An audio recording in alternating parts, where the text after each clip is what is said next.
Capítulo 13 de Uma Família Inglesa, Cenas da Vida do Porto, de Júlio Diniz. Vida portuense.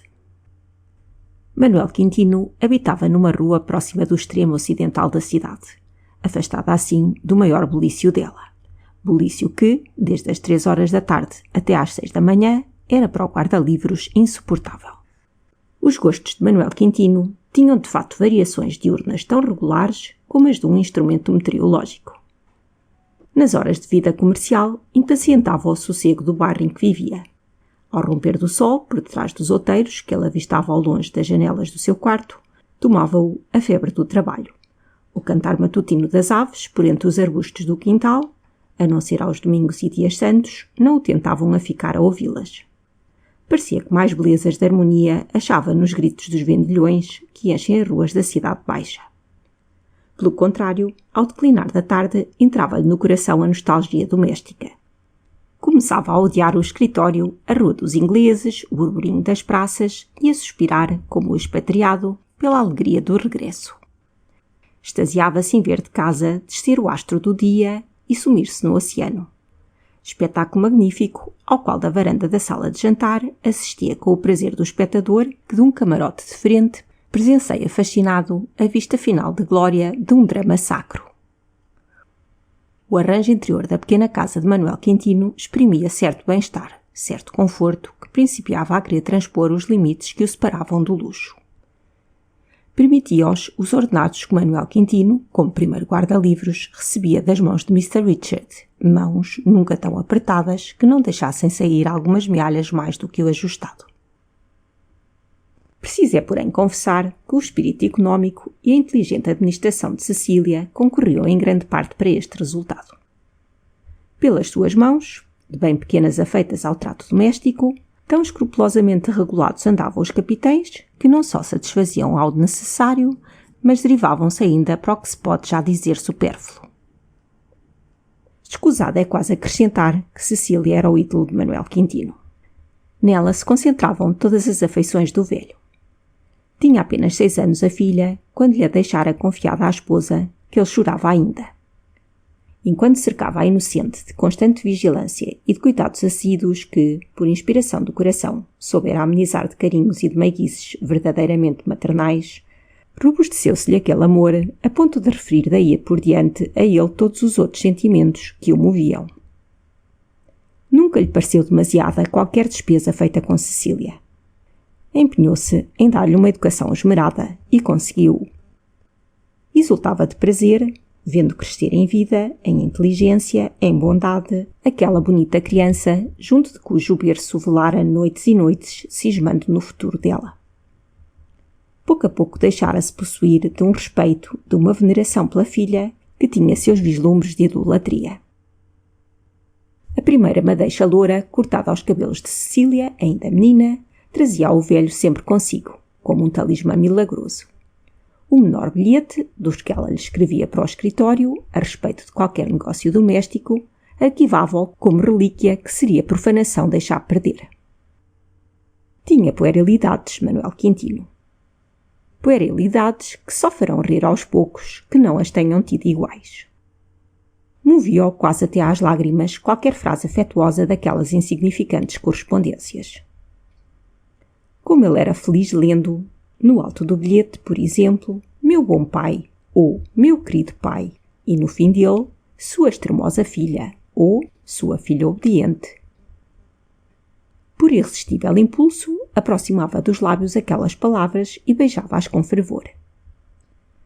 Quando, no meio do trabalho cotidiano, que ele, como vimos, executava com uma fleuma e regularidade que deviam fazer supô-lo homem pouco sujeito a expansões, a ideia de Cecília lhe passava pelo espírito, tinha movimentos de criança. Pousava a pena, interrompia a conta, correspondência ou quer que fosse em que estivesse ocupado, para esfregar as mãos de contente, como o rapaz da escola ao acudir-lhe de súbita lembrança de um feriado próximo. Às vezes não resistia a dar 2 passeios no escritório, trauteando, e a vir à janela com a pena na orelha a espreitar por entre os vidros à altura do sol. Ao voltar a casa, Manuel Quintino não se distraía pelas ruas. Procurava as travessas e atalhos mais solitários para evitar importunos, tardava-lhe a conversa da filha. Quando, na presença dele, se falava em alguma epidemia que principiasse a ameaçar a cidade, já o bom homem não podia dominar um terror intenso. Revelava-se-lhe no semblante em caráteres bem evidentes e havia-lhe conquistado a reputação de pusilânime entre os seus colegas mais novos. Já até se divertiam, mal suspeitavam com crueldade, a despertar frequentes vezes estes receios pânicos. A ideia do risco pessoal não era, porém, o que o fazia empalidecer. Um só receio, uma só lembrança o torturava então. Era a do perigo que podia correr a vida de Cecília. Não se concebe em que espécie de loucura o lançou uma doença da filha. O serviço do escritório foi pela primeira vez perturbado na sua marcha regular, e a correspondência, em cuja nitidez caprichava Manuel Quintino, não raro lhe saía das mãos toda manchada de lágrimas. No dia em que o médico lhe deu, sorrindo, a certeza de que Cecília estava salva, Manuel Quintino não teve mão em si que não atirasse a rir e a chorar aos braços dele, chamando-lhe seu benfeitor e beijando-o com paixão. Esta crise exacerbou aquele já extremoso amor de pai. Não havia sábado em que Manuel Quintino, parque em excesso talvez consigo, e por isso granjear entre os amigos a imerecida reputação de avarento, entrasse em casa com as mãos vazias, sem um mimo, uma lembrança para Cecília, arrostando com as meigas exprobações desta e com seus maus simulados arrufos. Quantas vezes ele fazia, como costumava dizer-se, vista grossa para o azulado ameaçador dos cotovelos e das costuras do casaco, para as quebras lastimosas do seu chapéu de seda, só com o fim de poupar algumas libras e comprar um chale, uma marquesa, um vestido novo a Cecília. Só depois de repetidas insinuações, pedidos e até afetuosas ameaças da parte da filha, só depois de ela haver esgotado os 1000 recursos da sua eloquência, é que Manuel Quintino se decidia enfim a olhar por si e a atender às necessidades próprias. O meio mais poderoso a que, para isso, Cecília recorria era pedir-lhe que a acompanhasse a um lugar público qualquer. Então, o guarda-livros, que não aprendera a recusar-lhe nada, prometia, cismava, coçava a orelha, examinava o fato, torcia o nariz, resmungava e, no dia ajustado, ele aí se apresentava de uniforme novo para servir de cavalheiro à filha. A ideia de a fazer passar por uma vexação realizara o milagre e vencera a sua modesta repugnância. Cecília sabia-se objeto deste culto e retribuía-lhe com atenções e carinhos que deixavam compreender ao pai o que devia ser a felicidade suprema. O leitor, acostumado a passar a noite no teatro, nos bailes ou nas assembleias, mal pode fazer ideia do prazer íntimo com que Manuel Quintino via escurecer a tarde e cintilarem, ainda pálidas, as primeiras estrelas no céu. Preparava-se-lhe um desses gozos plácidos, que são mal concebidos por quem deles anda ardado em hábitos de vida mais turbulenta, mas aos quais não há talvez caráter ou temperamento humano que não corra o perigo de habituar-se, se por algum tempo lhes experimentar as doçuras. É mais fácil e mais vezes se realiza a transição da vida errante, tumultuosa e agitada para estes monótonos prazeres do viver doméstico do que a inversa, como se o pendor natural da índole do homem o chamasse mais para ali. Os serões de Manuel Quintino, aqueles seus tão apreciados serões, passavam-se todos com uniformidade tal que por um se ficava, com raras exceções, a conhecê-los todos.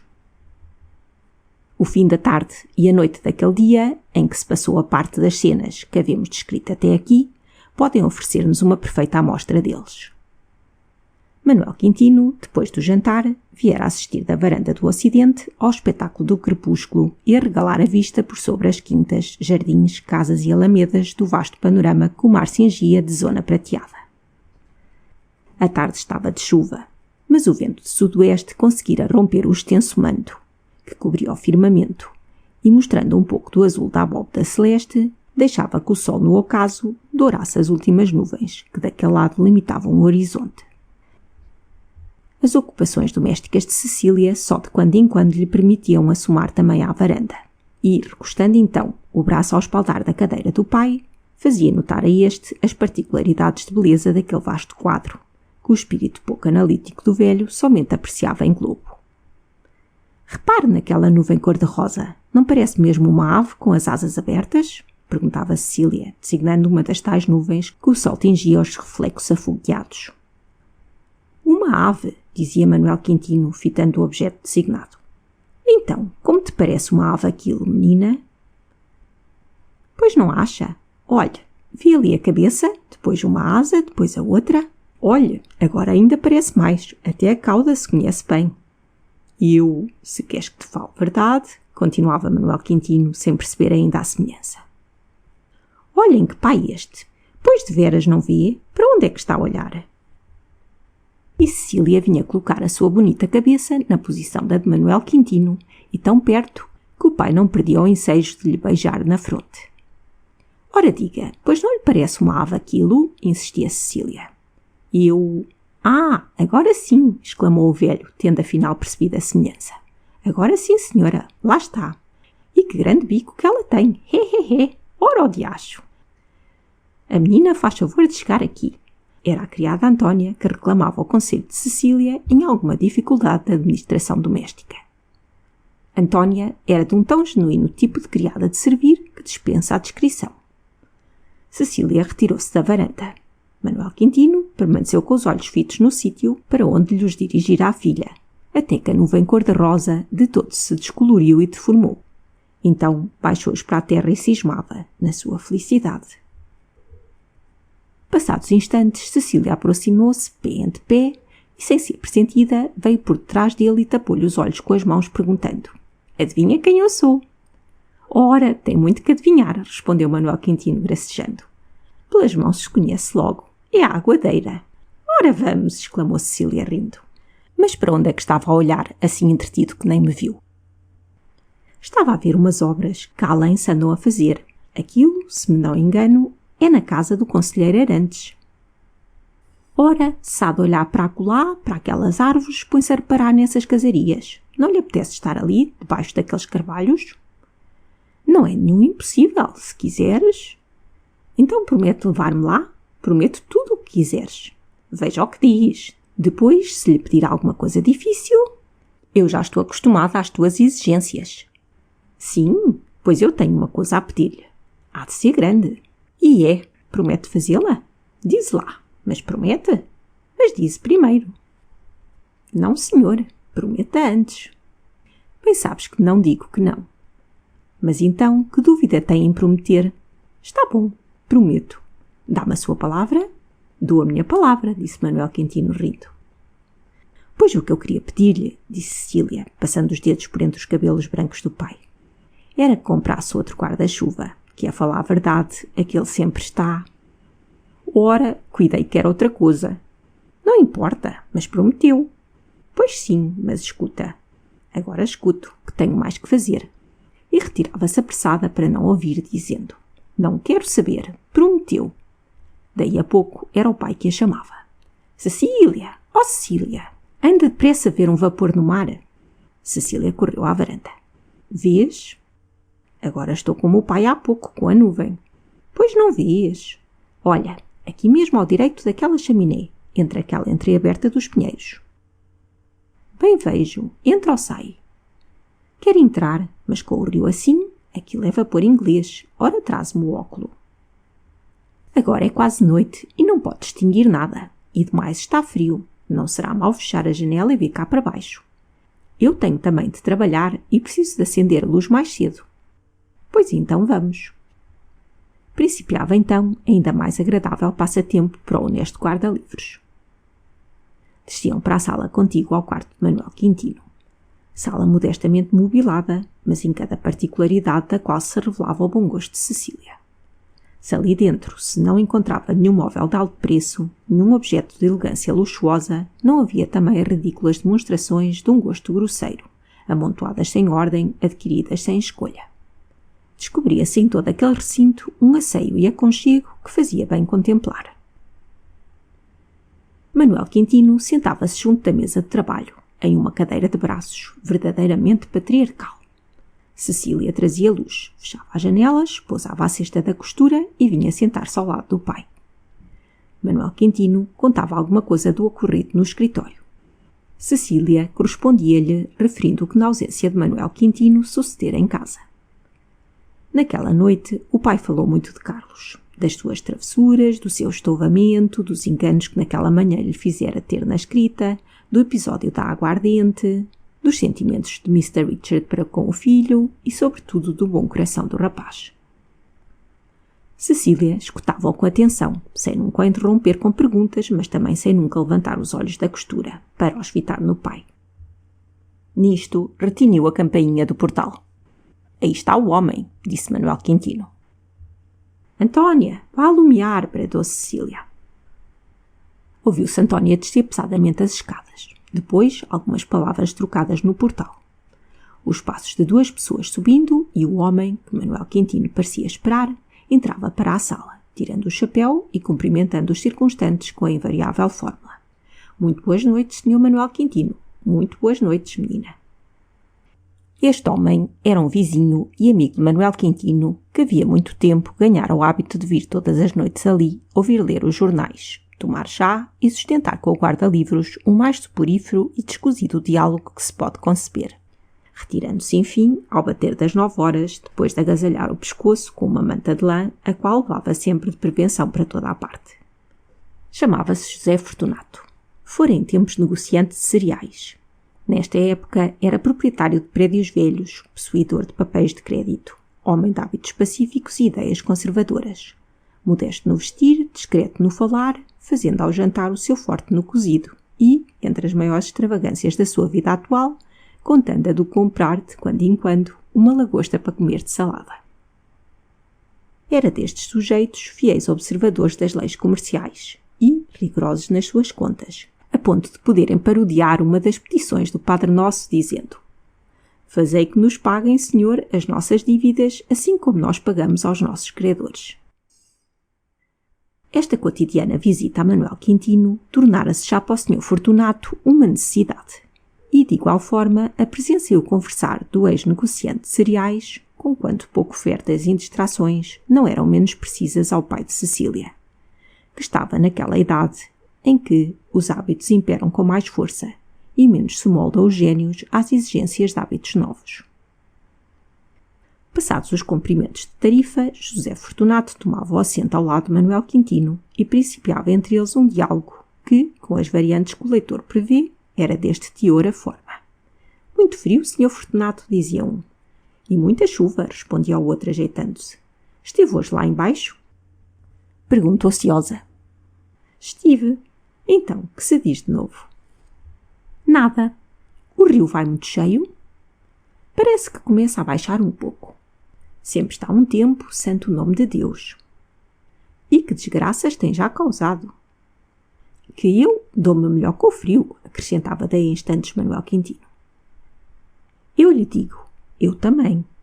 Para que digamos, não passo mal no inverno, tenho mais apetite. Mas esta catarral tossia, por exemplo. Todos os dias diziam isto um ao outro. Para as terras é que isto vai mal. Já tudo está por a manta de Judas. Frase de linguagem popular que quer dizer, não sei porquê, que tudo está caro. Pois a carne. Se deixam ir todo o gado para o estrangeiro, devia fazer-se uma lei que proibisse esse desaforo. Alvitre económico que ainda não perdeu de moda. Isto está o diacho.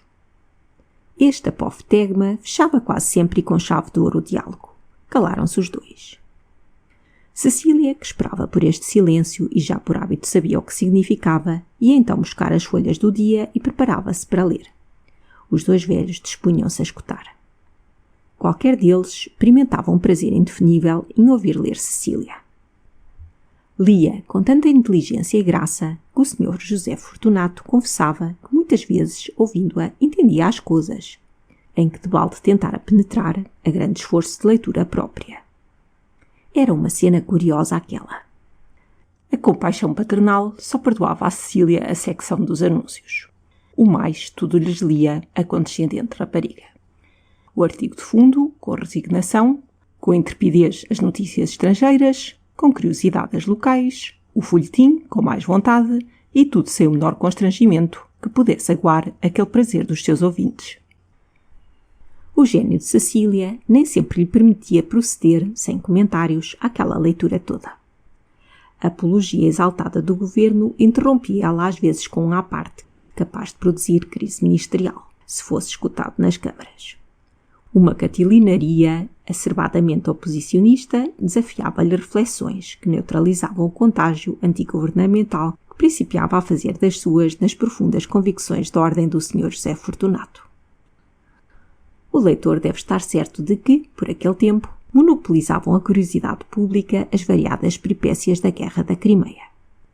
Cecília era obrigada a ler aquelas descrições de carnificina que todos os dias enchiam as colunas dos periódicos. Isto fazia ela sempre com a fronte contraída de desgosto. Manuel Quintino era pelos aliados. José Fortunato esposava a causa dos russos, um e outro sem saberem bem porquê. Cecília era só pelos mortos e feridos. Um dia parou no meio da descrição de um dos mais sanguinolentos encontros dos dois exércitos para interpelar o pai sobre a causa desta guerra implacável. A pergunta embaraçou consideravelmente Manuel Quintino, que olhou para o Sr. José Fortunato como a ver se lhe vinha auxílio dali. O Sr. Fortunato o mais que pôde dizer foi que a guerra era lá por causa de umas coisas. Cecília também não exigiu saber mais. Os russos, leu ela naquele serão, fazem fogo durante a noite sobre os campos dos aliados. Estes abstêm-se de responder. Têm medo, comentou logo o Sr. José Fortunato com um sorriso. Isso é plano, acudia Manuel Quintino com ares de quem entrava no mistério. Os atiradores aliados respondem, porém, de dia com proveito, continuava a ler Cecília. Então, era ou não era plano? Eu logo vi, exclamou Manuel Quintino exultando. Balas perdidas, replicava o outro, encolhendo os ombros com desdém. Os soldados, prosseguia Cecília, pedem com entusiasmo ao general em chefe que dê a batalha e, acabando de ler isto, fez um gesto de aversão. Pois vão para lá, respondia ao Sr. José Fortunato, como homem que conhecia a preceito os recursos de defesa da praça. Em Sebastopol há 2000 bocas de fogo, lia ainda Cecília. José Fortunato olhou para o seu amigo com um gesto provocador e triunfante. Parecia que o convidava a atacar, propondo-se-lhe ele a defender com aqueles auxiliares. Em seguida, Cecília leu que Vassif Pachá acabava de tomar o comando do exército da Ásia. Foi a vez de Manuel Quintino pagar o gesto do outro, como se depositasse grande confiança no Vassif e nas operações campais do exército da Ásia. Mas o gosto de triunfo foi maior ainda quando ouviu que a 30 de janeiro partira para a Crimeia Ulrich, que ele não sabia quem era, com a guarda imperial francesa. José Fortunato só teve, a compensar-lhe o receio desta acometida, a notícia de que estavam 6.000 russos em Prusse. As notícias locais eram o terreno neutro, onde caminhavam a par e sem conflitos as curiosidades do auditório. Uma coisa não podia Cecília perdoar aos localistas, era que tratassem levianamente certos assuntos tristes. A prisão de um pobre, uma desordem doméstica, uma tentativa de suicídio, por exemplo. Impacientava-se com isto e formulava um voto de censura que Manuel Quintino e José Fortunato apoiavam. O noticiário vinha então abundante de descrições de desastres causados pelas cheias do Douro. Era com consternação que Cecília lia a narração de tantas misérias. Comoveu-a sobretudo um fato verdadeiramente trágico, do qual ainda haverá talvez no Porto quem conserve memória. O irmão de um piloto de um dos navios que a corrente arrebatara, depois de tentar em vão salvar o irmão em perigo, perdeu a razão, vendo-o sucumbir. E esta dupla catástrofe feriu de morte o velho pai de ambos. Manuel Quintino, que tinha razões para saber o que era o amor de pai, limpou uma lágrima a ocultas. José Fortunato, conser boa criatura, tinha em circunstâncias assim certas observações secas de fazer perder a paciência a um santo. Ouvido ler aquilo, disse: Ora, isso é história. Os castilheiros, às vezes... História? Ó Sr. Fortunato, por quem é? Exclamou Cecília impaciente. Lembre-se de que é um irmão a querer salvar um irmão e a vê-lo morrer. De que é um pai que perde 2 filhos. Não acha ainda razão demais para a morte ou para a loucura? Pois então o outro que não fosse meter-se ao perigo. Devia lembrar-se. Ora, devia lembrar-se. Quem se lembra de nada naqueles momentos? O Sr. Fortunato tem coisas... Fortunato já estava arrependido do que dissera. Com menos motivos, acudiu Manuel Quintino. Se arriscou há tempos na Foz o Carlitos, lá o filho do meu patrão. Virou-se no meio do rio um pequeno barco valboeiro que ia governado por 2 crianças, uma das quais nem sabia nadar. E ele, que andava às gaivotas com os outros ingleses, que é o seu gosto, não esperou mais nada e zás, mergulhou como um peixe e salvou a criança. Depois continuou a caçar com a roupa molhada no corpo, ainda por muito tempo, em termos de ganhar qualquer doença. Cecília estava tão entretida a examinar não sei o quê, que vinha no periódico, tão perto tinha os olhos das letras, que julgo nem dava atenção ao episódio, narrado por Manuel Quintino. É verdade que, assim que o Sr. José Fortunato, depois de ouvi-lo, disse com os seus modos secos, estroinices, Cecília levantou a cabeça com ímpeto e fitou-o corando com uma expressão pouco lisonjeira para o velho. Eu não sei bem explicar este movimento em uma pessoa distraída como ela estava. Movimento que, aliás, não teve consequências, pois, voltando à posição anterior, passou a ler o folhetim. Esta parte ouvia a Manuel Quintino dormitando. Não lhe levem isto a mal os folhetinistas. José Fortunato, pelo contrário, ouvia-a com ardor. A maneira de ler de Cecília inoculara-lhe o gosto dos romances. Tomava agora pelas peripécias um calor exagerado. Para ele era ponto de fé que tudo aquilo acontecera e que tinham vivido ou viviam ainda os personagens, entre quem se travava a ação. Censurava por isso com a mesma violência e louvava com a mesma satisfação esses heróis fantasiados como se fossem membros reais da sociedade. Lido o folhetim, Cecília passava o jornal ao Sr. Fortunato e ia tratar do chá. Fortunato lia para si os anúncios. Manuel Quintino passava então pelo sono. Depois travava-se entre os dois um diálogo todo cortado de bocejos contagiosos.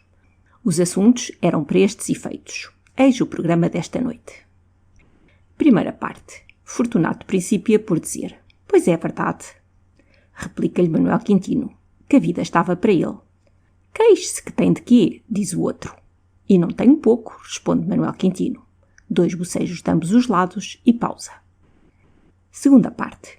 Manuel Quintino queixa-se de umas dores de cabeça. Fortunato atribui-as ao tempo e esfrega os olhos. Manuel Quintino inclina-se para que seja antes do estômago. O outro aconselha-o que não use de café ao almoço. Bocejos recíprocos. Terceira parte. O Sr. Fortunato, olhando para o teto, nota que a sala tem diminuto pé direito. Manuel Quintino responde que, para a largura, é o bastante. O outro diz algumas palavras sobre as vantagens dos estuques. Manuel Quintino concorda e procura uma transição para falar contra os senhorios. Fortunato responde-lhe com uma diatribe contra os caseiros. Reproduz-se um bocejo em Manuel Quintino que se transmite ao outro. Quarta parte. Fortunato diz que está a aspirar o carnaval. Manuel Quintino replica-lhe que não deixa saudades. Fortunato faz igual declaração. Manuel Quintino vê com maus olhos a chegada da Quaresma por causa das confissões. Discute-se quais os confessores mais passa-culpas. Manuel Quintino lembra-se de perguntar quem inventaria isto de confissões. Fortunato fala-as remontar ao tempo dos romanos, supremo grau de vetustez e dele conhecido. Desta vez os bocejos ficaram em meio, graças à entrada de Cecília e de Antónia com o tabuleiro de chá. Era notável a transformação operada em Fortunato. Alegrava o aspecto das tostas e do leite. Então, que querem? Não era o homem que precisasse daquilo, mas enfim, todo aquele aparato bolia-lhe com a sensibilidade gustativa e, por os misteriosos laços do físico e do moral, lá se lhe ia entender com a alma por fim. Esta satisfação interior desentranhava-se em amabilidades para com a hebe doméstica daquela Ambrósia, a Sra. Antónia. Ai, Sra. Antónia, dizia ele, assim é que é, cada vez mais nova. Não me diga isso, Sr. Fortunato, logo eu que estou acabada. Acabada? Ainda mal principiou? Eu não sei se era a intenção do Sr. Fortunato terminar aqui a oração, cujo sentido fica um tanto obscuro. E não o sei, porque neste ponto Cecília interrompeu, dizendo-lhe: Faz favor de ver se está bom de açúcar, Sr. Fortunato. Excelente, menina, mas faz-me o favor de mais uma colherinha? Assim, muito bem. Mais uma agora, e mais nada. Assim, agora mais não, está muito bem. Depois de cada um tomar a sua posição respectiva, o Sr. Fortunato principiou a falar, misturando na boca as palavras com chá, com leite e com tostas e bolos. Pois, menina, eu estou morto agora por ver se o tal meliante escapa da prisão. Pois quem foi preso? Perguntou Manuel Quintino, que, tendo estado a dormir, não sabia que o seu amigo se referia ao romance que vinha na folha. Então não ouviu? Disse o Sr. Fortunato, engolindo um bolo. Ela foi bem pilhada, isso lá foi, porque o homem, pelos modos, não sabia que o desconhecido era o pai da rapariga, e tanto que ele ficou espantado quando o outro lhe apareceu, vestido de preto, e lhe disse. Aqui o Sr. Fortunato engrossou a voz. Eu sou a última das tuas vítimas. E o filho então é que veio a saber disto. Sim, porque até ali não sabia nada. Veio então a saber que a irmã do amigo do comendador é que tinha dado o dinheiro, que eles entregaram à tal viúva do cunhado do escrivão. Manuel Quintino mexia maquinalmente o chá, olhando boquiaberto para o amigo, sem que percebesse uma só palavra, apesar do Sr. Fortunato gesticular voltado para ele. Que diacho de embrulhada é essa? Eu se o entendo. Então não leu? Teimava o outro. Eles tinham combinado que, logo que partisse o navio, o rapaz fosse acusado do roubo feito ao comendador. E para isso mandaram dizer aos tios do defunto que as joias foram encontradas na caixa do escudeiro do desconhecido, mas quem demónio é essa gente toda? Que mexerufada de coisas! Exclamou Manuel Quintino, deveras impaciente. Então não ouviu? Insistiu o Sr. Fortunato, cuja natural dificuldade de expressão se exacerbava ao expor as enredadas aventuras de um romance francês. Cecília, que ao princípio não atentara ao diálogo cômico que se estava trocando entre os velhos, não pôde deixar de rir com vontade ao dar por ele. Mas onde aconteceu isso tudo, homem? Perguntava Manuel Quintino. Em Paris, pois não. O pai não vê que o Sr. Fortunato está a falar do romance? Ah, isso sim. Pois, que cuidava. Eu sei lá o que cuidava. Eu cá de romances não entendo. E agora, por isso, lembra-me aquele endiabrado rapaz, o Carlitos. Teimava que me havia de emprestar lá uns romances. Tem diabo o rapaz. Também está um estroina, disse o Sr. Fortunato, que era dos que tinham Carlos na conta de homem perigoso. Mas deixe lá que é uma boa alma, respondeu Manuel Quintino. Ninguém lhe pode querer mal. É capaz de tirar a camisa do corpo para socorrer um pobre. Aí está que uma vez viram-no, era ainda dia claro, entrar na cidade, trazendo o cavalo à reata, e na sela vinha uma pobre velha, que ele encontrou na estrada com o pé desmanchado. Outro que fosse... Oh, Cecília, então, onde tens tu o sentido, que nem reparas que ali o Sr. Fortunato tem há tanto tempo a xícara vazia? Ai, perdão, disse Cecília, corando pela distração em que caíra. Não sei bem porque isto a fez corar assim, mas o fato deu-se. O Sr. Fortunato, que havia muito tossia e suspirava, com o fim de chamar para si e para a xícara as atenções, disse por delicadeza. Não tinha pressa. Manuel Quintino continuou tecendo louvores a Carlos. Mas enquanto à tal história da mulher, dizia Fortunato, recebendo de Cecília a outra chávena, isso também foi parlapatice no rapaz, pois. Então, faz favor de ver se quer mais açúcar, disse Cecília com certo modo desabrido, que eu também não sei explicar e que contrastava com a doçura que lhe era habitual. O Sr. Fortunato notou. Está muito bem, menina, disse-lhe ele. Faz-me o favor de mais uma colherinha. Está muito bem. Menos isso, Sr. Fortunato, continuou Manuel Quintino. Bem se vê que não conhece o Carlitos. De imposturas é que ele nunca foi. Já em criança...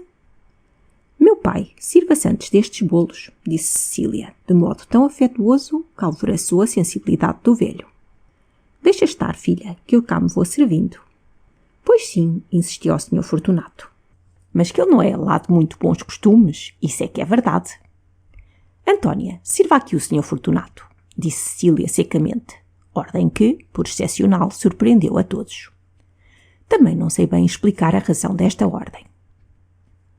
Tudo isso não passa de rapaziada, prosseguiu Manuel Quintino, mas o que se chama fundo, boa alma, isso tem.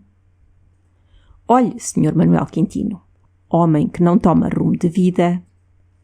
Também há muito más almas à testa de grandes estabelecimentos, Sr. Fortunato.